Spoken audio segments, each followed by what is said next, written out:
सभी का स्वागत है प्रगति विचार हिंदी में, जो कि आयोजित किया गया है फ्रंटलिस्ट मीडिया के द्वारा।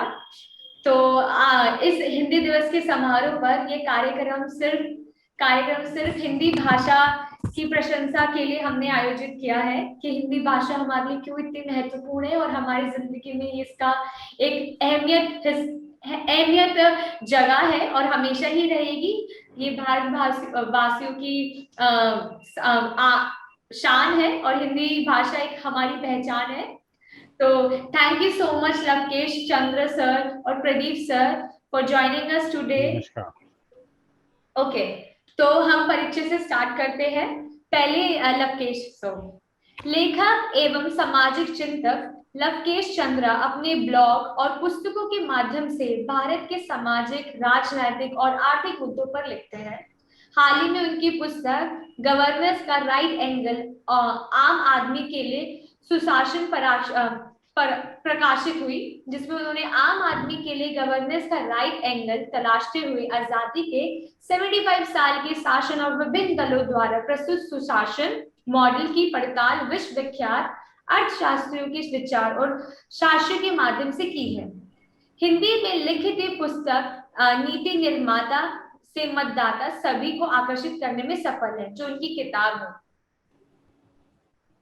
ओके, स्वतंत्र सेनानी परिवार में जन्मे लवकेश चंद्रा शिक्षा से इंजीनियर है और 2 दशक से अधिक समय देश और विदेश में कॉर्पोरेट जीवन बिताने के बाद 1 दशक से सफल उद्यमी है, जिन्हें 2015 में इकोनॉमिक टाइम्स ने भारत के होनहार उद्यमी पुरस्कार से सम्मानित किया है। नमस्कार सर, आपका स्वागत है हिंदी प्रगति विचार हिंदी में। नेक्स्ट पैनलिस्ट जो है हमारे साथ है प्रदीप श्रीवास्तव। प्रदीप श्रीवास्तव करीब 3 दशक से ज्यादा समय से पत्रकारिता से जुड़े हुए हैं। 2.5 दशक तक जनसत्ता इंडियन एक्सप्रेस समूह के राजनीतिक ब्यूरो में विशेष संवाददाता रहे। इसके बाद कोलकाता के से प्रकाशित दैनिक सनमार्ग में उन्होंने एसोसिएट एडिटर के पद पर 5 साल तक काम किया है। प्रदीप श्रीवास्तव ने दिल्ली में रहकर लंबे समय तक मुख्य धारा की राजनीतिक रिपोर्टिंग की है और कई लोकसभा चुनाव और राज्य के विधानसभा चुनाव को कवर किया है। वे मूलतः उत्तर प्रदेश के बलिया जिले में रहने वाले हैं। उनकी उच्च शिक्षा मगध विश्वविद्यालय और बोध गया और बनारस हिंदू विश्वविद्यालय से हुई है। इससे पहले उनकी रामविलास पासवान संकल्प, साहस और संघर्ष नाम की पुस्तकें पेंगुइन से प्रकाशित हो चुकी हैं, जिसके लिए उन्हें कलिंग लिटरेरी अवार्ड से सम्मानित भी किया जा चुका है। इस समय वे फूड कंज्यूमर मिनिस्ट्री के हिंदी सलाहकार समिति के सदस्य हैं। नमस्कार प्रदीप सर, आपका स्वागत है। नमस्कार। तो आज हम हिंदी भाषा के बारे में बात करने वाले हैं और इसी हिंदी भाषा के कुछ पहलू और हमारे कुछ सोसाइटी के पहलुओं पे हम थोड़ी बात करेंगे। तो हमारा जो आज का टॉपिक है वो है राष्ट्रभाषा हिंदी, राजनैतिक लाभ या इच्छा शक्ति। तो कुछ लोगों को थोड़ा समझने में कंफ्यूजन हुई थी कि टॉपिक का एग्जैक्टली मीनिंग क्या है, बट आई एम होपिंग आप लोगों को एकदम समझ में आ गया होगा क्योंकि आप एक्सपर्टीज है इस फील्ड में। तो राष्ट्रभाषा हिंदी, राजनैतिक लाभ या इच्छा शक्ति। तो मेरा पहला प्रश्न है, जैसे कि हमें पता है कि रिसेंटली न्यू एजुकेशन पॉलिसी 2022 नई शिक्षा नीति आई है। तो क्या आपको लगता है कि जो नई शिक्षा नीति है 2022 के अनुसार हिंदी भाषा पर विचार करना एक अच्छा विचार है, या यह शिक्षा प्रणाली के माध्यम से हिंदू राष्ट्रवाद, धर्म और जाति को बढ़ावा देने के लिए सिर्फ एक चालाक कदम है? तो लवकेश सर, आपका क्या विचार है? देखिए, मैं हिंदी भाषी क्षेत्र उत्तर प्रदेश से आता हूँ, वहां जन्म स्थान है, मैं दिल्ली में रहता हूँ। तो हिंदी को एक प्रमुख स्थान मिले एज ए ऑथर, मैं एज ए लेखक जरूर दिया चाहूंगा। लेकिन सवाल ये है कि हमारा जो देश है वो एक विभिन्न कल्चर, लैंग्वेज से बना देश है। हमारे यहाँ एक दक्षिण में ऐसा काफी बड़ा हिस्सा है जहाँ हिंदी के वो लोग इतना नहीं प्रीफर करते हैं, मतलब प्राथमिकता देते हैं। तो मेरा ये कहना है कि देखिए ये पर्टिकुलरली जो इस समय जो स्थिति है देश की, उस समय जिस समय की हम आर्थिक चीजों से बहुत गुजर रहे हैं और 75वें साल में हम ये भी आंकलन कर रहे हैं कि हमने क्या 75 साल में हासिल किया। मुझे लगता है कि इससे कुछ समाज की समस्या तो हल होने वाली नहीं, और ना ही इसको बहुत ज्यादा हिंदी से प्रेम होने वाला है या बहुत ज्यादा लाभ होने वाला है, मेरी अपनी ओपिनियन है। क्योंकि असल में मैं बहुत संक्षेप में कहना चाहूंगा कि देखिए हमारे यहाँ जो सपोज आप एक चीज लीजिए कि नक्सलवाद की समस्या है, यदि उस एरिया का कोई हिंदी हम उसको पढ़ा रहे हैं, हम हिंदी उसको कर दे, तो वहां तो समस्या हल होने नहीं जाएगी। ऐसे ही आतंकवाद और बहुत सारी ऐसी है। तो मैं ये कहता हूँ कि ये एक डाइवर्जन, एक भटकाने वाली एक वो भी हो सकती है। हालांकि एज ए हिंदी मैं जरूर चाहूंगा कि हिंदी आए, और हिंदी के साथ है हिंदुस्तानी जो हम भाषा बोलते हैं हिंदी, वो मेन स्ट्रीम में आए। शुक्रिया लवकेश सर। प्रदीप सर, आपकी क्या राय है इस विषय में? देखिए, सबसे पहले तो मैं आपका जो सब्जेक्ट है जिसको आप कह रहे थे लोगों को कंफ्यूजन है, मुझे एकदम स्पष्ट है और वो सब्जेक्ट बहुत सही है। राजनीतिक इच्छा शक्ति या राजनीतिक लाभ, यही है ना? आप सही कह रही हैं। अभी तक भाषा, हिंदी भाषा के साथ जो है वो राजनीतिक लाभ के दृष्टिकोण से, नजरिए से उसको ट्रीट किया गया। इच्छा शक्ति का कहीं भी पिछले 72 साल में मुझे नहीं दिखाई दिया, क्योंकि 1949 से राजभाषा के रूप में हिंदी को स्वीकार किया गया कॉन्स्टिट्यूशन में, 15 साल का मौका दिया गया, लेकिन इसके बाद भी वो देश की राजभाषा नहीं बन पाई। तो निश्चित है इच्छा शक्ति। अब कोई कहेगा कैसे साउथ में तो ये है, पूरब में जो है बांग्लादेश और बंगाली, उड़िया है, असमीज है। मैं पूछता हूं कि आज से 1000 साल पहले, 1500 साल पहले मुगल आए, मुस्लिम आए, यहाँ उर्दू कैसे राजभाषा बन गई थी? मेरे पिताजी, हम बलिया के हैं, मेरे पिताजी ईस्टर्न यूपी के हैं, वो भी उर्दू जानते थे, और मेरे बाबा जी वकील थे, वो भी उर्दू जानते थे। क्यों जानते थे? क्योंकि कामकाज की भाषा थी, वो सीखना था। अंग्रेज आए, 200 साल में उन्होंने अंग्रेजी को राजभाषा बना दिया, कामकाज की भाषा बना दिया, और वो आज तक चल रही है, आजादी के बाद भी चल रही है। आज भी आप निचले स्तर से लेके आप ऊपरी स्तर तक देखें, सेंट्रल गवर्नमेंट से लेके इवन राष्ट्र इवन तमिलनाडु से लेके आप आसाम, बंगाल, यूपी में भी देखें, अंग्रेजी प्रेवलेंट है। कंपटीशन में हर जगह अंग्रेजी करने। तो बाहर से आई भाषा, पर्शियन, फारसी, और यहाँ पे पर्शियन और हिंदी मिला के जो उर्दू बनी, वो राजभाषा बन गई पूरे देश की।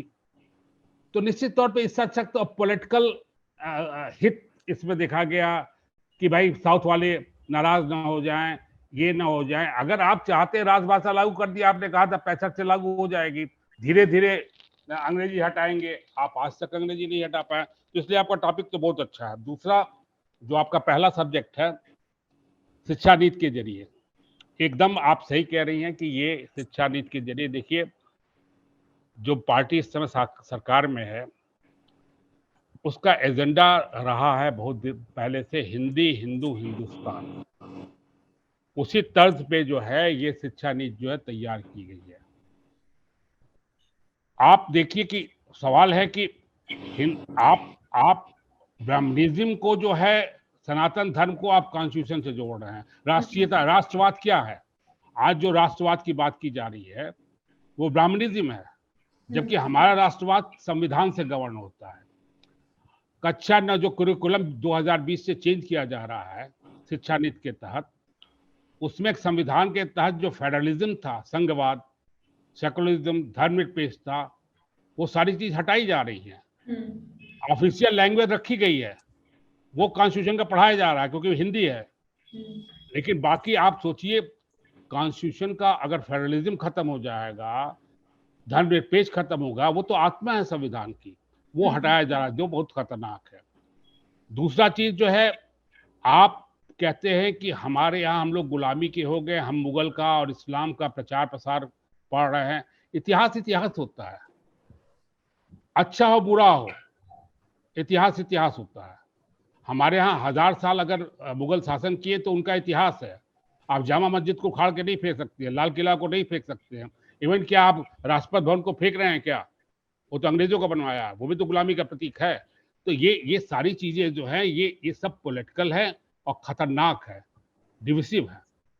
आपको भाई औरंगजेब रहा, मुगल रहे, उसके पहले सल्तनत पीरियड रहा। 6th सेंचुरी 7th सेंचुरी में इस्लाम आ गया था साउथ से होते हुए, और फिर 9th 10th century 11th 12th century तक, क्या 16th सेंचुरी 17th सेंचुरी मुगलों का, मुसलमानों का शासन रहा। ये 1500 साल का इतिहास आप फेंक देंगे क्या? हम तो पहले के पढ़े हैं, लेकिन हम अशोका का धम्म भी पढ़े हैं, अकबर का दीन इलाही भी पढ़े हैं। अब ये कहते हैं कि अब जो मॉडर्न हिस्ट्री आप पढ़ाएंगे उसमें से कोल्ड वॉर, बुद्ध आंदोलन, ये सारे आप हटा दें। हटा रहे हैं, हटा दिए हैं। तो आप क्या बताना चाहते हैं? आप पाणिनि का किताबें, संस्कृत की किताबें वो कर रहे हैं, आप पाणिनि को लाएंगे 5th century BC, 5th century AD को आप मॉडर्न में। देखिए, राष्ट्रवाद के लिए मेरा मानना है कि मॉडर्न एजुकेशन जो है राष्ट्रवाद के लिए, राष्ट्रीयता राष्ट्रवाद के लिए सबसे बड़ी चीज है। क्योंकि मॉडर्न एजुकेशन जो है वो आपकी क्षेत्रीयता खत्म करती है। जब आपका दिमाग मॉडर्नाइज होगा, जब संकीर्ण नहीं होगा, जब आप धर्म, क्षेत्रीय और उसपे भाषा में नहीं फंसे रहेंगे, तो अपने आप जो है, आप दक्षिण से भी जुड़ेंगे, पूरब से भी जुड़ेंगे, और आपको अखंड भारत की कल्पना होगी।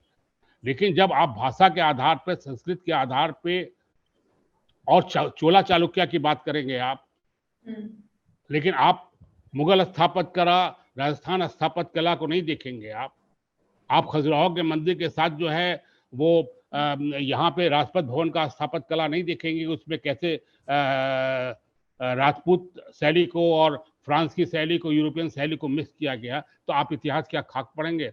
इसलिए शिक्षा नीति जो है ये बहुत ही खतरनाक है और एक गुमराह। अब आप क्या करेंगे? महामारी फैलेगी तो आप थाली बजाएंगे, वायरस फैलेगा। अभी परसों मैंने एक वीडियो देखा, एक बीजेपी के MP ग्लोब पे, संसार में, विश्व में पर्यावरण ठीक करने के ग्लोब से एक गेरुआ वस्त्रधारी से पानी डलवा रहे हैं। आप ये सोचिए, मतलब मैं तो देख के हैरान हो गया। संसार का ग्लोब था, उस पे एक गेरुआधारी जो है वो पानी डाल रहे हैं, और बीजेपी के MP खड़े कि विश्व में पर्यावरण और शांति, उसकी कूलनेस के लिए या शांति के लिए। तो आप जब नहीं पढ़ेंगे साइंस, मॉडर्न एजुकेशन नहीं लेंगे, आप बाणभट्ट और पाणिनि को पढ़ेंगे नहीं? पढ़िए आप, वो भी है। आप इस्लाम कैसे उद्भव हुआ वो भी पढ़िए, क्रिश्चियनिटी कैसे हुई, कैथोलिक कैसे हुआ, ये सब आप पढ़िए। हम लोग पढ़े हैं तो ज्ञान है। आप फ्रांस की क्रांति भी पढ़िए, आप रशिया की क्रांति भी पढ़िए, आप हिंदुस्तान का प्रथम स्वतंत्रता सेनानी भी पढ़िए, आप गांधी के थॉट्स भी पढ़िए, आप सुभाष चंद्र भगत सिंह को भी पढ़िए। तो आप इतिहास को इतिहास की तरह पढ़ें, राष्ट्रवाद और धर्म की तरह ना पढ़ें। तो इसलिए मुझे लगता है जो आपने ये रखा है कि धर्म और जात, तो उसको बढ़ावा, डिस्ट्रिक्ट पॉलिसी को बढ़ावा देने के लिए मैं इससे सहमत हूँ। Thank you so much Pradeep sir, बहुत सही बोला आपने। तो जो अभी हमने बात करी नई शिक्षा नीति के बारे में, तो मेरा क्वेश्चन सेम नई शिक्षा नीति का ही है, दूसरा क्वेश्चन। क्या NEP 2022 में तैयार किया गया हिंदी और त्रिभाषा फॉर्मूला युवाओं के मन में मल्टीकल्चरलिज्म, बहुसंस्कृतिवाद को बढ़ावा देने में सक्षम होगा? क्योंकि इसमें 3 फॉर्मूलाज है, राइट? हम हिंदी भी सीख सकते हैं, इंग्लिश भी सीख सकते हैं, रीजनल लैंग्वेजेस भी सीख सकते हैं। तो क्या इसके थ्रू क्या मल्टीकल्चरलिज्म प्रमोट होगा? क्या उसको बढ़ावा मिलेगा, बहुसंस्कृतिवाद को? तो लवकेश सर, आपसे कहें। देखिए, ये जो नई शिक्षा नीति NEP में बात है, वो एक लोकल, एक आपकी रीजनल, नेशनल और एक इंटरनेशनल। देखिए, आप पूरे भारत को देखिए। मैं इससे पहले एक थोड़ी सी पृष्ठभूमि में जाना चाहूंगा कि देखिए, साउथ में यदि हम देखते हैं, मैं साउथ से स्टार्ट करता हूँ पहले। वहाँ बहुत हिंदी संस्कृति रही है, लेकिन तब भी वहां हिंदी नहीं थी। फॉर एग्जाम्पल विजयनगर साम्राज्य हुआ करीब 800 साल का, और एक मैं उसकी बात करना चाहूंगा, हमारे इतने बड़े लेखक हुए हैं तुलसीदास। तुलसीदास ने और भक्ति आंदोलन के समय के साहित्यकारों ने, उसमें कबीर भी हैं, रैदास भी हैं, और भी कई लोग हैं, सूरदास जी हैं, इन्होंने जो ग्रंथों की रचना की, मैं तुलसीदास जी के बारे में कहना चाहूंगा, वो अकबर के समय में की। तो राष्ट्रभाषा जरूर उस समय उर्दू या फारसी हो सकती है, बल्कि एक समय तो ये था कि जिस समय मुगल आए उस समय राष्ट्रभाषा उर्दू नहीं थी, फारसी थी। और इनफैक्ट जो कश्मीरी पंडित हैं, क्योंकि उनकी एक बैकग्राउंड थी फारसी की, इसलिए कश्मीरी पंडितों को काफी मुगल्स ने अपने अलग अलग एरिया में इस्तेमाल किया उनकी एक्सपर्टाइज की वजह से। अब मैं आपके क्वेश्चन पे आता हूं। देखिए, आप एक तरफ तो हम लास्ट के पिछले 5 साल में 51,000 स्कूल बंद कर दिए, और दूसरी तरफ हम कहते हैं कि अब 2 नहीं, हम 3 भाषा आपको सिखाएंगे। यहां इस नीति से होगा एक्चुअली ये कि आपके जो पिछड़ा वर्ग है, जहां आप स्कूल बंद कर रहे हैं, नई शिक्षा नीति में एक कॉन्सेप्ट है क्लस्टरिंग का, जिसमें कि आप बच्चे कम होने की वजह से स्कूलों को इकट्ठा करके एक जगह उसको हब बना के आप स्कूल भी बंद कर रहे हैं। उसका नतीजा ये हो रहा है कि जो पिछले क्षेत्र हैं या जो रिमोट गांव हैं, जहां की लड़कियां दूर स्कूल जाने से अब इनरोलमेंट भी कम होंगे। तो एसेंशियली वो उनके साथ होगा क्या कि वो केवल अपनी मातृभाषा, क्योंकि वो तो उन्होंने सीख ली, लेकिन वो मातृभाषा भी वो भाषा नहीं है जो कि हम शुद्ध हिंदी यूज करेंगे या यूज करते हैं राजभाषा में। आज की आप एक उदाहरण के तौर पर देख लीजिए कि बहुत सारे, मैं अपना एग्जांपल देता हूं, 30-35 साल पहले मैंने जो अपना इंजीनियरिंग का एंट्रेंस एग्जामिनेशन दिया, उसमें जो रुड़की यूनिवर्सिटी में हिंदी का में जो पेपर था, हिंदी अंग्रेजी दोनों में था, वो हिंदी में मुझे समझ में नहीं आ रहा था। और एक दूसरा इसका एग्जाम्पल ये है कि हमारे हिंदी भाषी क्षेत्र के बच्चे हिंदी में फेल होते हैं या बहुत कम नंबर पाते हैं, जबकि उनकी मातृभाषा उनकी हिंदी है। क्योंकि वजह ये है कि क्योंकि हम उनको इवेलुएट जो करते हैं वो हम इवेलुएट शुद्ध हिंदी पे करते हैं। लेकिन आप तुलसीदास, आप कबीरदास, इनको देखिए, इन्होंने अपनी जो रीजनल लैंग्वेज थी या जो लोकल डायलेक्ट था, जैसे खड़ी बोली हो गई या जो अवधी थी या ब्रज भाषा की जो भाषा थी, उसमें उन्होंने जो साहित्य की रचना की, मुगल ने उनको नहीं रोका। तो मैं यहाँ एक चीज कहना चाहूंगा कि जो हमारी लोक भाषाएं हैं, इनका होना बहुत जरूरी है। अब आप केवल इसको एक लिप सर्विस नहीं कर सकते कि आप ये कहें कि हमने यहाँ ये भाषा भी पढ़ाई है, ये भाषा भी पढ़ाई है। देखिए, जब आप एक भाषा को मान्यता देते हैं, चाहे एज ए रीजनल या नेशनल या वैसे, तो उसके साथ बहुत सारा उसके जो साहित्य लिखा होता है उसी की भी मान्यता खत्म होती है या बनती है। फॉर एग्जाम्पल, आप उनको पुरस्कृत करते हैं, आप अनेक तरह के संस्थान बनाकर उन भाषाओं को प्रमोट करते हैं। लेकिन यदि आप केवल कुछ भाषाओं को, फॉर एग्जाम्पल शुद्ध हिंदी भाषा की बात करें, अब पर्टिकुलर मैं अपनी बात करता हूं कि मैंने जब लिखना शुरू किया, मैं हिंदी भाषा में रहा हूं, लेकिन क्योंकि 30-35 साल से अंग्रेजी ज्यादा इस्तेमाल हुई है, क्योंकि जिस तरीके की इंडस्ट्री में या जिस तरीके का नेचर ऑफ वर्क था मेरा, लेकिन जब मैंने हिंदी में लिखा वो मैं कोक से सीख कर आया हूं, लेकिन मुझे पढ़ने में और लोगों को बताने में, समझाने में, शुद्ध हिंदी का प्रयोग करने में बहुत दिक्कत है। जो मैं एग्जाम्पल के साथ बोलूंगा कि बहुत सारे लोग ऐसे हैं जो जिनकी मातृभाषा हिंदी है, लेकिन वो हिंदी के वो वर्ड नहीं समझते, वो कहते हैं इंग्लिश में दे दो मुझे किताब। तो जैसा कि संविधान के समय में जब संविधान सभा में इस पर 1948 में डिस्कशन हो रहा था, तब गांधी जी, हालांकि संविधान सभा के वो मेंबर नहीं थे, उन्होंने कहा था कि हमारी जो हिंदुस्तानी भाषा जो है वो एक तरीके से लोक भाषा है, जिसमें हमारी हिंदी, फारसी, उर्दू और लोकल डायलेक्ट्स, जैसे कि यदि हम उत्तर भारत की बात करें तो ब्रज भाषा या अवधी भाषा, खड़ी भाषा का मिश्रण है। तो मेरा कहना यह है कि आज तो हम केवल हिंदी के नाम पर इसको देख रहे हैं, लेकिन कल जाके यदि ये शुद्ध भाषा बन गई तो होगा ये कि एक तरफ आप एक जो संकीर्ण मानसिकता के साथ आप पुश कर रहे हैं एक एजेंडा, और मैं प्रदीप से बिल्कुल सहमत हूं उस बात पर कि जो वो एजेंडा एक पुश हो रहा है। मेरे जो 75 साल की मैंने सुशासन के ऊपर जो अपनी स्टडी की और किताब लिखी, ये बेसिकली एक गवर्नेंस का मुद्दा है।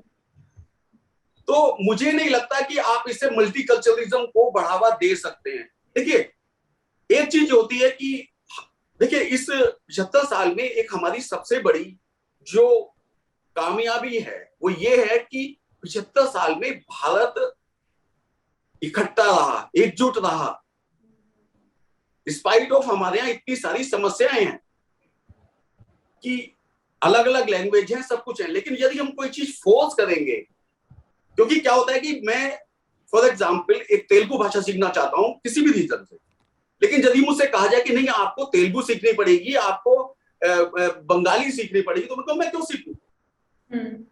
तो मेरा कहना यह है कि आप इसको एक, कहते हैं ना कि एक अंग्रेजी में कहावत है कि don't go through the thought, आप जबरदस्ती इसको मत थोपिए। मल्टीकल्चरलिज्म के लिए आप अच्छे स्कूल बनाइए, करिकुलम में चेंज कीजिए, आप उस पर ध्यान दीजिए। भाषा हम 75 साल में जब हमारा देश बना उसका नतीजा हम देख चुके हैं, क्योंकि जब हमारे यहाँ प्रांत बने वो भाषा भी एक क्राइटेरिया था उस समय बनाने के, और ईस्ट पाकिस्तान का पाकिस्तान से अलग होना एक उसका बहुत अच्छा एग्जाम्पल है कि हमें इस जो बंटवारे वाली जो मानसिकता है उससे हमें दूर रहना चाहिए। इससे बहुत ज्यादा कुछ फायदा होने वाला नहीं है। जी, बिल्कुल सही। प्रदीप सर, आपके क्या विचार है इस विषय पर? देखिए, त्रिभाषा फार्मूला नया नहीं है, ये बहुत पहले से लागू है, बहुत पहले लागू था, और त्रिभाषा फार्मूले से बहुत फायदा हुआ। मेरे उम्र के कई साउथ इंडियन दोस्त जो मेरे साथ जर्नलिज्म में थे, कर्नाटक के, आंध्रा के, या आप अभी भी जाएंगी तो वहाँ हिंदी लोग बोलते हैं, बढ़िया से हिंदी बोलते हैं, पढ़ना भी बहुत लोग जानते हैं, पहले के लोग, हमारे एज के लोग, या आप भी पढ़ते होंगे। उसका मेन कारण था त्रिभाषा। आप ऑप्शनल है, आप एक अपनी मातृभाषा लीजिए या जो भी आपका लैंग्वेज है वो लीजिए, और दूसरी संस्कृत है, और तीसरी आप कोई अंग्रेजी या संस्कृत जो भी, और तीसरा आप कोई भी ऑप्शनल रीजनल भाषा ले सकते हैं। लेकिन उनको, और मैं इसका बहुत बड़ा हिमायती हूं कि ये होना चाहिए, लेकिन दिक्कत क्या हुई, उन लोगों को खराब क्यों लगा, दक्षिण वालों को, कि उन्होंने तो हिंदी सीखी, लेकिन हमारे यहाँ जो हिंदी भाषी थे, किसी ने न बांग्ला सीखी, न किसी ने तेलुगु सीखी, न किसी ने तमिल, किसी ने भी रीजनल लैंग्वेज नहीं सीखी। ये डिसकंटेंट, या उनके लिए ये उदाहरण देते हैं वे कि हम ही क्यों साला हिंदी पढ़ें, आप लोग क्यों नहीं तेलुगु तमिल पढ़ें या कन्नड़ पढ़ें या बांग्ला पढ़ें। और जहां तक सवाल है कि देखिए, भाषा जो है, भाषा एक कम्युनिकेशन के लिए बनी थी, भाषा की उत्पत्ति कम्युनिकेशन। हमारे आप में बात हुई तो हम एक भाषा में कर रहे हैं, फ्रांस में रहते तो हम फ्रेंच में बात करते हैं, कहीं और रहते किसी और भाषा में बात करते हैं, लेकिन भाषा धीरे धीरे जो है वो आपकी क्षेत्रीय अस्मिता और संस्कृत का अंग बन गई। यहीं से गड़बड़ हुआ। अब भाषा पे थोपना आ रहा है, भाषा को लेके झगड़ा आ रहा है। जो प्रदेश का बंटवारा हुआ, स्टेट रीऑर्गेनाइजेशन जो हुआ, उसमें भी भाषा पे हुआ कि भाषा के आधार पे हुआ। तो भाषा जो है वो एक पॉलिटिकल टूल बन गया, जबकि ऐसा होना नहीं चाहिए था। आप देखिए, Tamil literature is very rich. हम हिंदी वाले हिंदी साहित्य ये सब बात करते हैं, संगम लिटरेचर, तमिलनाडु का कौन नहीं जानता है, वेरी रिच। सब जानते हैं। बंगला लिटरेचर, मैं तो शरद चंद्र, रविन्द्रनाथ टैगोर सबको पढ़ा हूँ, उनके हिंदी अनुवाद पढ़ा हूँ, ओरिजिनल नहीं पढ़ पाया हूँ। उड़िया साहित्यकार एक से एक हुए हैं। तो हर लैंग्वेज में, हर भाषा में आप जाएंगे। लेकिन अब हम इस समय कह रहे संस्कृत लिटरेचर, अरे था भाई, था। फ्रेंच लिटरेचर भी बहुत अच्छा है, अगर आप पढ़ सकते फ्रेंच तो आप फ्रेंच भी पढ़िए। तो इसलिए आप जितनी भाषा जाने अच्छा। हमारे स्टूडेंट अब भाषा को, इसमें एक चीज एजुकेशन पॉलिसी में सही है, देखिए ये जो बता रहे, मैं स्कूल, मेरा इंटरमीडिएट कॉलेज है बलिया में, मेरे गांव में, लड़कियों का, क्यों लड़कियों का, और वो सब गरीब घर की, दलित की, पिछड़े वर्ग की लड़कियां वहां पढ़ती है। आज भी मैं 100 रुपया फीस लेता हूँ। वहां पे पिछले 10 साल में सीबीएसई का छोटे छोटे शहरों में एकदम दुकान, कुकुरमुत्ते की तरह, जो मशरूम की तरह दुकानें खुल गई। सबको लगा अपने अपने बेटे बेटियों को वो पढ़ाए। अब आप सोचिए, वो भोजपुर इलाका है, वो हिंदी भी ठीक से नहीं बोल पाते हैं, अंग्रेजी में वो गए, इंग्लिश मीडियम। अब आपको साइंस सीखना है कि अंग्रेजी सीखनी है? आपको फिजिक्स का फॉर्मूला, फिजिक्स का सीखना है कि आपको अंग्रेजी सीखनी है? समझ रही है? ज्योग्राफी सीखनी है कि अंग्रेजी सीखनी है? भूगोल आपको। तो अब वो लड़का जो, जिससे घर में भोजपुरी बोली जाती है, या हमारे ही बच्चे, हमारे घर में हिंदी बोली जाती है, हम उन्हें पब्लिक स्कूल में भेजे, और उस पर दोहरा बोझ, वो अंग्रेजी में को कर रहा, कंपटीशन में आ रहा है। उसको सब्जेक्ट का नॉलेज की जगह अंग्रेजी के वर्ड्स, अंग्रेजी की वो चीज याद करे जो दिन भर बस के ड्राइवर से सुनता है, हमारे घर में सुनता है, धोबी आता है तो भी हिंदी में बात करता है। तो उसी तरह भोजपुरी इलाकों में अब मुझे पता चला है कि 90% लड़के लड़कियां जो सीबीएसई से वहां 10th पास किए हैं, वो 11th में यूपी बोर्ड में आ जाते हैं, क्योंकि 11th 12th में तो अंग्रेजी आपको अपने से रट के नहीं आप पास कर सकते ना। उसके बाद तो आपको एनालिसिस करनी होती है, विश्लेषण करना होता है। तो आपके लैंग्वेज पर कमांड तो हुई नहीं है, आपको पढ़ाया गया, आपने रट लिया। तो इसलिए ये मुझे अभी पता चला 2 साल पहले कि 90% लड़के जो हैं, जो बेचारे सीबीएसई में, जिनके फादर और मदर 2000-3000 रुपया फीस देकर वो यूपी बोर्ड में वापस आ गए। इसलिए भाषा को त्रिभाषा रखे आप। ये इसमें जो एजुकेशन पॉलिसी में है कि शुरू के 5 साल आप मातृभाषा में पढ़े, नहीं कि हिंदी में या तमिलनाडु में या तमिल में या कन्नड़, जो भी आपकी मातृभाषा हो, ताकि लड़का पे 3 बोझ ना पड़े। स्कूल जा रहा है, सब्जेक्ट पढ़ रहा है, क ख भी सीख रहा है, एबीसी भी सीख रहा है, वो भी सीख रहा है, ये सब नहीं उसको। तो ये मुझे ये ठीक है कि आपके मातृभाषा, जो भी मातृभाषा हो, जैसा लोकेश जी कह रहे थे, बोलियां या डायलेक्ट चेंज होते हैं, भोजपुरी है, मैथिली है, ये है, वो है। लेकिन मैंने भी बचपन से देखा है गांव में खड़ी बोली बोलने का, जो बच्चे स्कूल जाना शुरू होते हैं, खड़ी बोली तो हम लोग भी ठीक से नहीं बोल पाते हैं, क्योंकि हम लोग का बैकग्राउंड उधर से। इसलिए जो इधर मेरठ और दिल्ली में जो बोली जाती है खड़ी, हरियाणा में, वो हम लोग नहीं बोल पाते हैं। तो भाषा का ये जो झगड़ा है या त्रिभाषा फार्मूला, इसको मैं ठीक मानता हूँ। और ये होना चाहिए कि यहाँ भी तीसरा भाषा जो है वो क्षेत्रीय भाषाओं को सिखाया जाए, साउथ की हो चाहे वो बंगाल की हो, वो हिंदी भाषियों को भी करना पड़ेगा। और हमें हमारे समाज में ऐसे लोगों की ही जरूरत है कि जो हमारी ऐसी भावनाएं जगाते रहे आए दिन, और ऐसी पत्रकारिता के लोग हमें बहुत जरूरी है हमारे समाज में। तो मेरा नेक्स्ट प्रश्न है, हिंदी को लोगों की पसंद के साथ बोले जाने वाली भाषा के रूप में अपनाया जाना चाहिए, ना कि उन पर थोपा जाना चाहिए। कोई चीज थोपना और कोई चीज इच्छा के अनुसार करना बहुत बड़ा एक डिफरेंस है।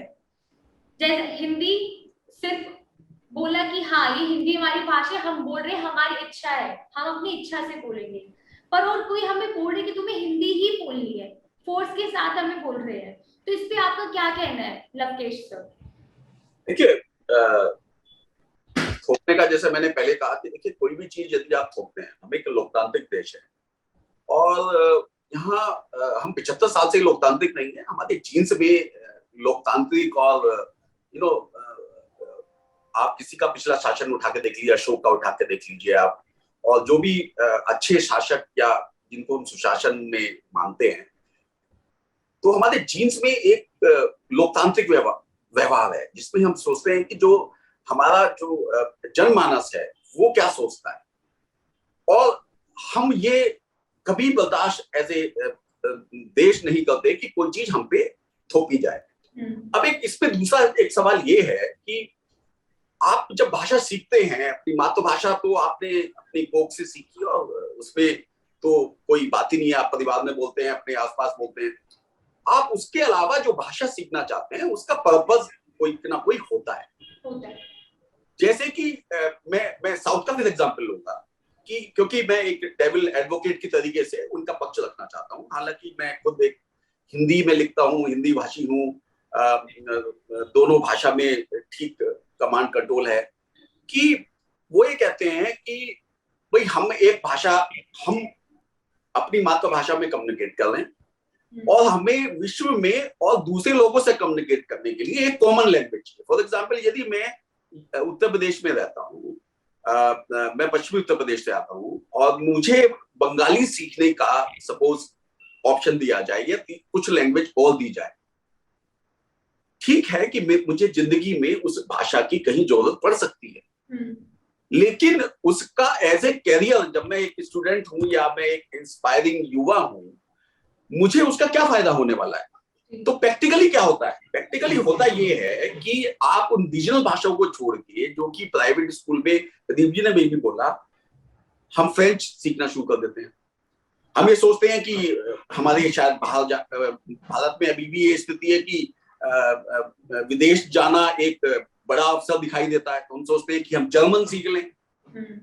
हाँ, ओरिएंटल लैंग्वेज नहीं सीखेंगे, जापानीज और चाइनीज नहीं सीखेंगे क्योंकि वो डिफिकल्ट लैंग्वेज है, लेकिन जो पर्टिकुलरली इंग्लिश का इंग्लिश की स्क्रिप्ट यूज करती है, वो लैंग्वेज सीखना आसान होता है और उससे अपॉर्चुनिटीज की जरूरत होती है।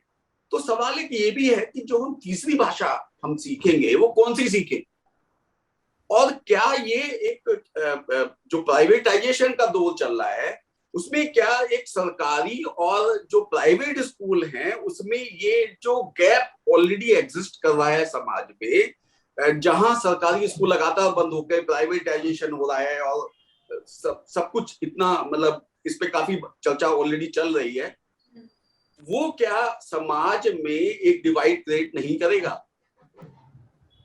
तो मेरा एक इसमें काउंटर क्वेश्चन ये है कि आप एक तो थोपने की बात कर रहे हैं, आप इसमें मुझे ये लगता है कि एक जनमानस का भी एक इसमें रोल होना चाहिए कि उनको क्या चाहिए। देखिए, स्थितियां जो संविधान बनाते समय 15 साल का टाइम था, उससे स्थितियां काफी अलग हैं, क्योंकि अब हम एक ग्लोबलाइज वर्ल्ड में रहते हैं, सब कुछ जुड़ा हुआ है। अब हम यदि कहें कि एक इंग्लिश जो है वो अंग्रेजी की गुलामियत है, लेकिन आप वर्ल्ड वाइज देखिए कि उसकी आप किसी भी कंट्री में जाएं, मैं 10-12 साल बाहर रहा हूं, अलग अलग कंट्री में गया हूं, एक ही लैंग्वेज थी जो मेरे पास, जिसकी वजह से मैं सर्वाइव कर पाया। तो जो बच्चा है स्कूल में वो ये सोचेगा कि मैं तीसरी लैंग्वेज कौन सी सीखूं जिससे कि मुझे अपने जीवन में उसका लाभ मिले। तो एक ये एक थोपने के साथ साथ एक ये बहुत बड़ा सवाल है। हाँ, बिल्कुल बिल्कुल सही, एकदम। प्रदीप सर, आप क्या कहना चाहेंगे इस बारे में? देखिए, थोपना तो थोप तो नहीं सकते आप, क्योंकि जहां आपने थोपने की कोशिश की तहां आंदोलन खड़े हो जाएंगे। जो कॉन्स्टिट्यूशन में 343(1) में था कि राजभाषा जो है 15 साल बाद अंग्रेजी हटा के हिंदी राजभाषा बन जाएगी। जब 65 आया, लाल बहादुर शास्त्री उस समय थे, नहीं हो पाया, इसलिए कि तमिलनाडु में पूरा आंदोलन चला, आग लगी, कई तमिलियन ने आगदाह किया, और वो पॉलिटिकल आंदोलन था। हिंदी विरोध मतलब वो भावनात्मक, मैंने कहा ना कि भाषा आपकी अस्मिता और क्षेत्रीय अस्मिता और संस्कृत से जुड़ जाती है, तो आप भावनाओं के साथ खेलने लगते हैं। अभी भी जो हिंदी, हिंदू, हिंदुस्तान की भाषा बात बोली जा रही है, वो पॉलिटिकल एक खिलवाड़, भावनात्मक खिलवाड़ है। आपको हिंदी से उतना प्रेम नहीं है, आप हिंदी हिंदू को आप बनाने की कोशिश कर रहे हैं भावनात्मक, क्योंकि हमारी अस्मिता, हम हिंदी भाषी हैं तो हम हिंदी हो गए, हिंदी बेल्ट के हैं, काउ बेल्ट, ये सारी भाषा जो राजनीतिक आती है वो सब आती है, राजनीति का खेल है ये। तो हिंदी थोप नहीं सकते आप, लेकिन मैं इसको नहीं, आप बताइए आज यूरोप में आप चले जाइए, मैं भी लोकेश जी जैसे कह रहे थे, मैं भी कई जगह यूरोप में गया हूँ। मैं आपको बता दूं वहां कई कंट्री ऐसे हैं जिसमें 80% लोग अंग्रेजी बोलना नहीं जानते हैं और न बोलना प्रेफर करते हैं। उसी तरीके से आप तमिलनाडु और कर्नाटक में जाइएगा, केरल में, तो जल्दी लोग हिंदी बोलना पसंद, हिंदी जानते हैं लेकिन बोलना पसंद नहीं करेंगे। मैंने तो तमिलनाडु, चेन्नई में कई लोगों को देखा है हिंदी जानते हैं लेकिन वो भरसक कोशिश करेंगे जताने की कि मैं हिंदी नहीं जानता हूं। तो वो चीज वहां पे भी है फीलिंग। आज अंग्रेजी में हम लोकेश जी और आप बात कर सकते हैं,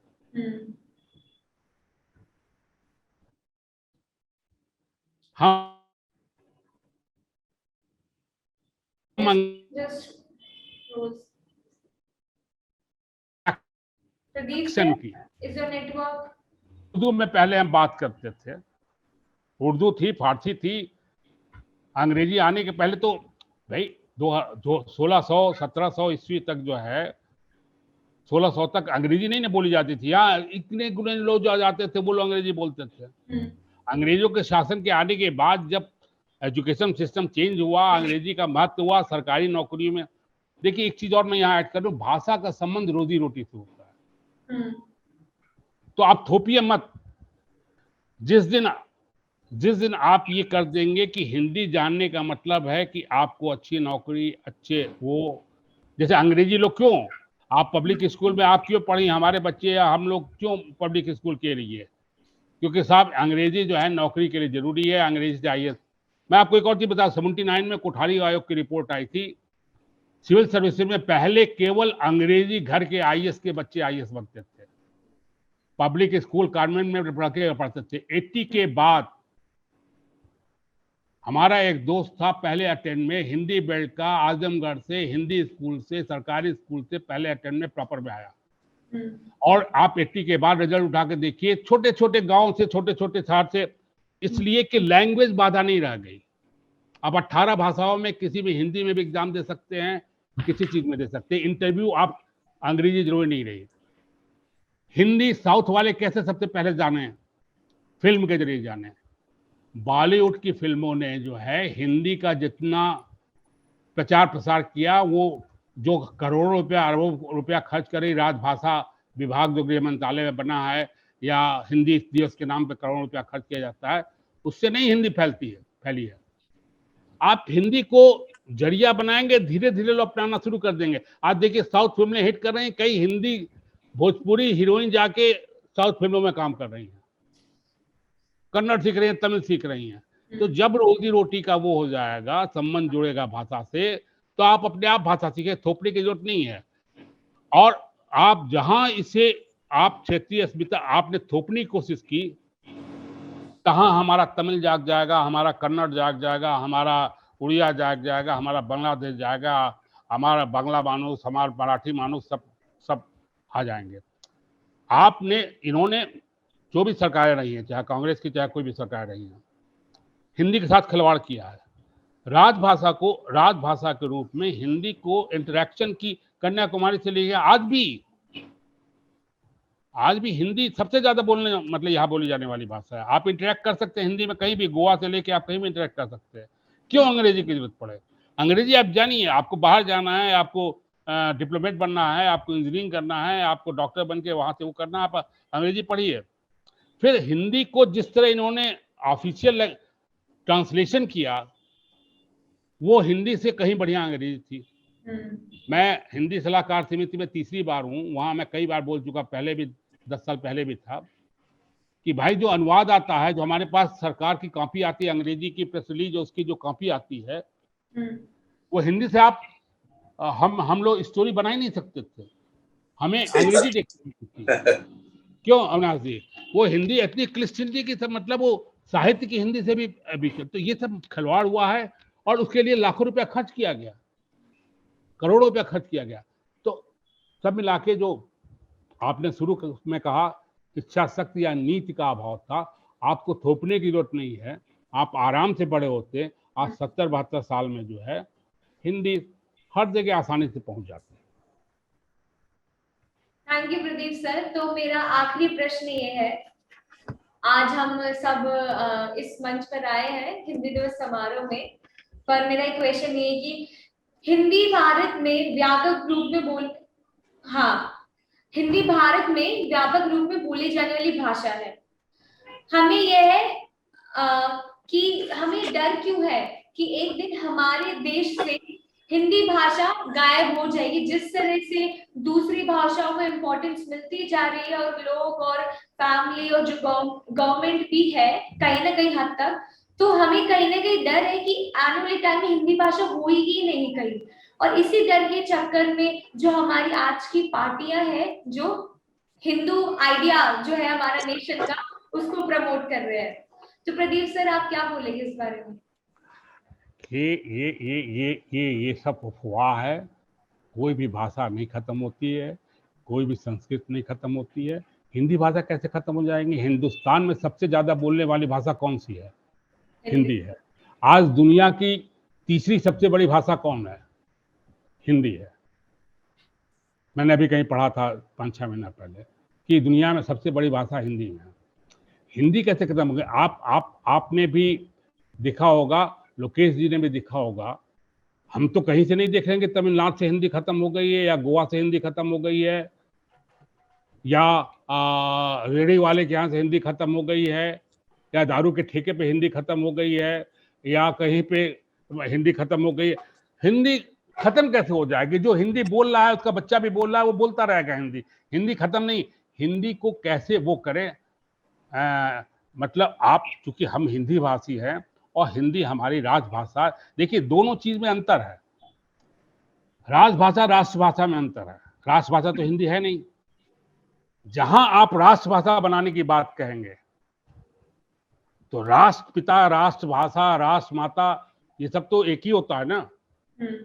तो खलबली मच जाएगी कि हम तमिल क्यों नहीं राष्ट्रभाषा? संगम लिटरेचर हमारे पास, ये लिटरेचर है, ये संस्कृत है, 3rd सेंचुरी 5th सेंचुरी, सब गिनाना शुरू हो जाएगा, तरह तरह के आर्गुमेंट शुरू हो जाएंगे। तो राष्ट्रभाषा का तो बवाल मैं मानता हूं, मतलब मैं हिंदी भाषी हूं, लेकिन मतलब मुझे ऐसे भावुकता में मैं नहीं हूं। भाषा अपनी अच्छी लगती है, मुझे भाषा से पसंद है, लेकिन भाषा के नाम पे दंगा, ये मुझे पसंद नहीं है। राष्ट्रभाषा की बात तो छोड़िए, हम बहुत संस्कृतवाद है, डाइवर्सिटी हमारी खूबसूरती है, हमारे अलग अलग कल्चर है, अलग अलग संस्कृत है, अलग अलग भाषा है, उनमें एक समन्वय है। फेडरल स्ट्रक्चर जो हटाने की बात हो रही है, वो फेडरल स्ट्रक्चर इसीलिए, जो अखंड, लोकेश जी कह रहे थे, अखंडता हमारी इसीलिए कि हम फेडरल हैं, हम सेकुलर हैं। ये ब्यूटी जब खत्म होगी, और हमारा धर्म संविधान है, जिस दिन हम संविधान खत्म करेंगे, जिस दिन हम ये खत्म करें, मतलब अपने अपने उसमें लेके गए कि हम उत्तर प्रदेश, तो ये खत्म हो जाएगा। ये मल्टीकल्चर यूनिटी है। इसलिए राष्ट्रभाषा की बात तो दिमाग से, ठीक है, कुछ अपनी दुकान चलाने के लिए चला रहे हैं, मॉरिशस में सम्मेलन कर रहे हैं और हिंदी सम्मेलन के नाम पे वर्ल्ड घूम रहे हैं, उनकी बात छोड़िए। हम भी हिंदी सलाहकार समिति में हैं, हम भी कई जगह मीटिंग होती है, हमने भी, मतलब मैं लगातार 3 बार रहा हूँ। कभी हमारी मीटिंग होती है केरल में होती है, कभी कहीं होती है, हम लोग हिंदी पे वहाँ बहस करते हैं, कितना लागू होता है कितना लागू नहीं होता, ये हम नहीं देख पाते हैं, तो वो अलग चीज है। लेकिन राजभाषा के रूप में हिंदी को लागू किया जा सकता है, हल्के से, बिना हल्ले हंगामे से लागू किया जा सकता है, और इंटरेक्शन की भाषा इसे बनाई जा सकती है। जहां तक, और एक चीज और बता दें, हिंदी का मतलब, लोकेश जी के लिए मैं इसलिए कह रहा हूं कि वो आ गया था, शुद्धता का मामला आ गया था। मेरा जनसत्ता अखबार ही ऐसा निकला था कि बोलचाल की भाषा, जनसत्ता के लोगो यही था, बोलचाल की भाषा, ये नहीं कि क्लिष्ट भाषा और साहित्यिक भाषा और ये भाषा। भाई आप जिससे कम्युनिकेट कर सके, इवन, अच्छा, हर भाषा से आदमी लेता है। अंग्रेजी में लूट और डकैत का डकैती ही छपती है, उसका ट्रांसलेशन नहीं होता है। अब आप स्टेशन का है, अब स्टेशन का या इस तरह कई चीजें हैं, या उर्दू के शब्द हमने जो लिए हैं, उनको अब हम हिंदी में, साहित्य लिखना, साहित्य की सेवा करना एक अलग चीज है। हिंदी की सेवा करना एक अलग चीज है। मुझे एक आध बार डेस्क से नीचे आता था कि ये तुम्हारा ग्रामर ये वो, मैं साइंस का स्टूडेंट था, बीएससी किया था, तो मैंने लोगों से ही कहा भाई मैं हिंदी साहित्य की सेवा के लिए पत्रकारिता में नहीं आया हूँ, मैं पत्रकारिता करने के लिए आया हूँ। अगर इसमें न्यूज या व्यूज या कहीं भी फैक्ट की कमी हो तो आप मुझे वो कीजिए। हाँ, हिंदी अच्छा लिख सके, हम बढ़िया हिंदी लिख सके, ये सोने पे सुहागा है। क्योंकि कोई भी लैंग्वेज, चाहे अंग्रेजी हो चाहे हिंदी है, आप अच्छा लिखते हैं, अच्छा बोलते हैं, ये ब्यूटी है, ये होना चाहिए। तो मुझे लगता है कि हिंदी, वही जो आपने वो किया कि हिंदी भाषा उसका कहीं गायब नहीं हो रही है, हिंदी भाषा बराबर रहेगी। हिंदी हम लोग की, हिंदुस्तान की, मतलब मैं फिर कहूंगा तो फिर आ जाए, हिंदुस्तान की आत्मा से जुड़ा हुआ है जी। हिंदी बहुत बहुत पुराना नहीं है। हिंदी भाषा बहुत पुरानी नहीं है। करेक्ट। खरोष्टी और वो प्राकृत, इन सब संस्कृत, उसके बाद संस्कृत आई, उसके बाद ये आई। मतलब हिंदी साहित्य का इतिहास पढ़े, हिंदी का इतिहास पढ़ेंगे तो सब मिलेगा आपको। तो ये जितनी अशोक का जो स्तंभ हो, वो ना हिंदी में है ना संस्कृत में है, वो प्राकृत तो खरोष्टी में है। सिंधु घाटी की सभ्यता की क्या भाषा थी, वो आज तक डिसाइफर नहीं हो पाई है। तो भाषा का वो नहीं है, लेकिन हम हिंदी हमारी राजभाषा है, कॉन्स्टिट्यूशन में है, 343(1) में है। तो हिंदी राजभाषा बननी चाहिए और नेशनल लेवल पर बननी चाहिए। मैं इसका हिमायती हूँ। Thank you Pradeep sir. Lavkesh sir, आपको कुछ ऐड करना है जो प्रदीप सर ने बोला है? नहीं, देखिए, प्रदीप सर की बात से मैं एग्री करता हूँ। मैं एक चीज बस मैं कहना चाहूंगा कि देखिए, डर जो है ना, वो एक कोट्स एंड कोट्स, ये हम टिपिकली यूज करते हैं किसी एजेंडा के लिए कि हिंदी खत्म हो जाएगी। हिंदी बिल्कुल खत्म नहीं होगी, कभी खत्म नहीं होगी। जो चीज हमारे जीन्स में है, जो हम मातृभाषा क्यों कहते हैं, क्योंकि हम माँ के पेट से सीखते हैं। हिंदी खत्म हो जाएगी, हिंदू खत्म हो जाएगा, हिंदू खत्म हो रहा है, हिंदी खत्म हो रहा है, सब क्या मतलब? जी। तो लेकिन आप नए आंकड़े यदि देखें तो ये इस तथ्य को बताते भी हैं। अभी आप देखिए, हिंदी में जो किताबें लिखी जा रही हैं या हिंदी में जो लगातार रीडर्स बढ़ रहे हैं, उसकी ग्रोथ रेट। अभी मैं जयपुर लिटरेरी फेस्टिवल में था, वहां मुझे कुछ आंकड़े मिले, बड़े बड़े इंटरेस्टिंग आंकड़े थे। मुझे एग्जैक्ट आंकड़े याद नहीं है, लेकिन जिसमें वो कहते हैं, एक ऑथर वहां बोल रहे थे कि हिंदी में लिखना आज की डेट में बहुत बड़ा इन्वेस्टमेंट है, क्योंकि बहुत बड़ा मार्केट होने वाला है। हिंदी कहीं नहीं जा रही है, इसके डर में कोई फायदा नहीं है। जैसा प्रदीप जी ने कहा, हमें बोलचाल वाली भाषा, जैसे जनसत्ता में शायद पहला मेरा अखबार रहा होगा जो मैंने बचपन से पढ़ना शुरू किया, और बड़ा मैं प्रशंसक भी रहा उसका। तो देखिए, बोलचाल वाली जो भाषा है, लोक भाषा, और ये यहाँ मैं गांधी जी को दोबारा कोट करूंगा, उन्होंने हिंदुस्तानी भाषा इसलिए बोली। देखिए, ये हिंदी के वर्सेस उर्दू वाला एक डिविसिव एजेंडा है, ये विभाजित देश को करने वाला एजेंडा है, और डर इसमें एक कोऑपरेटिव वर्ड है। तो हमें ये चीज समझनी होगी, तमिल, साउथ इंडियंस, आंध्राइट्स, सब लोग ये हमारे अपने लोग हैं। इनको कोई ना हमसे प्रॉब्लम है। इनफैक्ट जो हिंदी की बेल्ट है, यदि हम रिवेन्यू वाइज देखें तो शायद ये हिंदी बेल्ट जो जिसमें कि कई स्टेट बीमारू राज्य भी बोलते हैं, हम उनके रिवेन्यू से खा रहे हैं। मुझे आई एम सॉरी मैंने ये वर्ड यूज किया, इसलिए हमें अपने हिंदी बेल्ट में हिंदी वगैरह जो चीजें हैं इस पर ध्यान न देकर गवर्नेंस पे ध्यान दें। हम वहां की शिक्षा का स्तर उठाएं, हम लोगों को लोक साहित्य के बारे में बताएं, और हिंदी अपने आप आगे बढ़ती रहेगी। मैं एक चीज बोलना चाहता हूँ, बोलूं? जी सर, जी इजाजत है? अभी जो लोकेश जी ने कहा वो सही बात कहा कि हिंदी की साहित्य की भरमार आ रही है। मतलब रोजाना 200-400 किताबें आ रही हैं। मतलब मैं शायद कभी कर रहा हूँ। अब मैं एक उदाहरण देता हूँ। पेंगुइन जो है वो मल्टीनेशनल कंपनी पब्लिकेशंस, वो हिंदी किताब नहीं छापती थी। बिना मार्केट के मेरी पहली किताब जो छपी है वो पेंगुइन ने हिंदी में छापी, और दूसरी किताब यूपी पॉलिटिक्स पे भी जो मैंने लिखी है वो भी पेंगुइन ने छापी है। तो मुझे पहली बार जब मेरी एक दोस्त थी रेनू, बेचारी डेथ हो गई, हमारे साथ जर्नलिस्ट थी, फिर पब्लिशिंग में भी आई थी, उससे मैंने पूछा किताब के लिए, तो उसने कहा पेंगुइन से बात करो। तो मैं दंग रह गया, क्योंकि बचपन से मैंने पेंगुइन सुना था। अब पेंगुइन बड़ी रेपुटेड थी, मैंने कहा पेंगुइन हिंदी में छाप रही है कहीं? हाँ। फिर उन्होंने रेफरेंस दिया, मतलब फोन नंबर दिया, पेंगुइन ने छापा किताब। तो अगर मार्केट हिंदी के साहित्य का मरता रहता, हिंदी मरती रहती, तो पेंगुइन हिंदी में क्यों आती, हिंद पॉकेट बुक्स क्यों खरीदती? इसलिए मैंने ऐड करने के लिए। बिल्कुल सही है, मैं सहमत हूं। सही है। तो thank you Pradeep sir, Lavkesh sir, धन्यवाद। आज यहाँ आने के लिए, हमारे इस कार्यक्रम से जुड़ने के लिए। और मैं कहना चाहूंगी कि इस सेशन में जो जितना हिंदी भाषा को इतना ज्यादा महत्व दिया है, और जो भी लोग इसको सुन रहे हैं, वो वाकई हिंदी भाषा के लिए एक अलग ही एक स्थान उनके दिल में है ही बना हुआ है, पर और बन जाएगा, और उनको उजागर हो जाएगा कि उनकी जिंदगी में हिंदी भाषा बहुत ज्यादा जरूरी है, और हमेशा ये हमारी साथ रहेगी, और ये हमारी पहचान है, और इससे हमें कोई अलग नहीं कर सकता है। Thank you so much sir. धन्यवाद धन्यवाद धन्यवाद। हिंदी दिवस की शुभकामनाएं आप सभी। Thank you sir.